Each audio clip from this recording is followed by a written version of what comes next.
My name is Jamie Dicker, and I am the videographer for this speech, and here is our audience.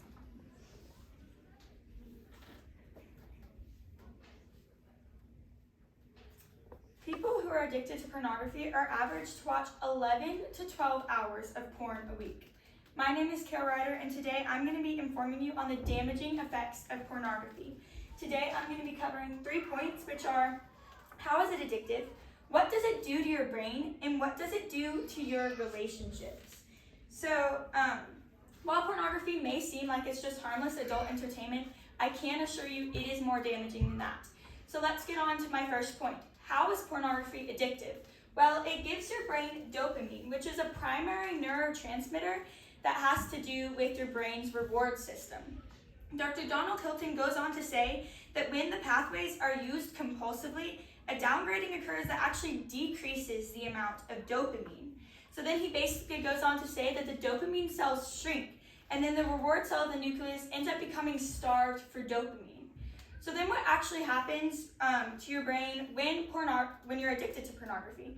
Well, a Max Planck Institute fMRI study observed less gray matter in the reward system, which was correlated to the amount of porn use.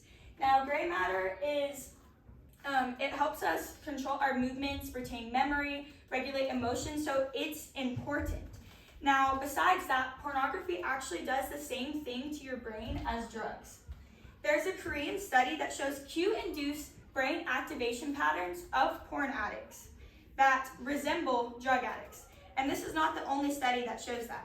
Cambridge University has a study that shows brain activity patterns that have also been noticed in alcoholics. Now, the fact that pornography does this to our brains and can be addictive is still not the only factor that's concerning. For instance, pornography wrecks relationships. 68.18% of women whose husbands were sex addicts for whom porn was a relationship issue experienced some sort of isolation. These women experienced fatigue, depression, anxiety, and even suicidal tendencies. But even besides that, pornography goes even further. If you're addicted to porn, it can be harder for you to become aroused. And the testimony I'm about to give can be found in Matt Fradd's book, The Porn Myth. I've been watching porn for at least every day for the last 10 years. I'm 23 years old, and I got married when I was 21, and I still haven't had sex with my wife. Not because I don't want to, but because I can't. I can't stop watching porn, and I'm unable to become aroused enough to have sex with her. It has been 2 years, and I can see the pain in her eyes every time we try. My good friends, pornography is no joke. And if you're a man and you're addicted to pornography, you can end up having erectile dysfunctions. Now, Lawrence Smiley, actually, who is a physician who commonly handles men with this dysfunction, testified that when she told men to majorly cut back on pornography, erectile functions almost always would go back to normal. So let's review. We know that pornography is not good for our brains, and we know that it has the power to absolutely wreck our relationships. So let us then be informed enough about this topic that we do not become addicted to something that may just seem like harmless adult entertainment. Because in the end, life is a gift and a blessing. So my hope is that that gift can be more authentically and freely enjoyed the more we stop forfeiting people for pixels. Thank you very much. Any questions? How many people are addicted to pornography?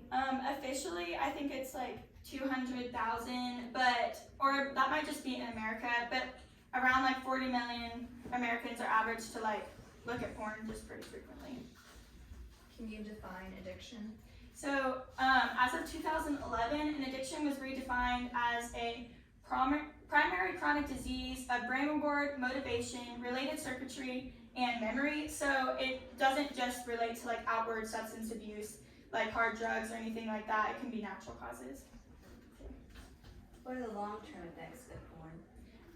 Well, the gray matter, and there have been people who have they've relayed that after or during like online sex engagement, things like that, they've been like forgetting appointments or losing sleep, so things like that, or losing marriage, divorce. There are statistics about divorce, so all those things can play factors into like how it affects your life long term.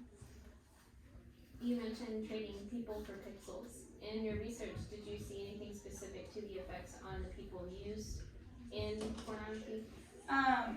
So as far as like abuse within the pornography industry, there were some testimonies about like porn stars who, like, a lot of times when they go into that, it's not like it's free will, free choice, but it's usually only because of like their lack of choice, financial issues or whatever it is. And then even within that, a lot of the women who go into that industry end up getting abused when they like do that.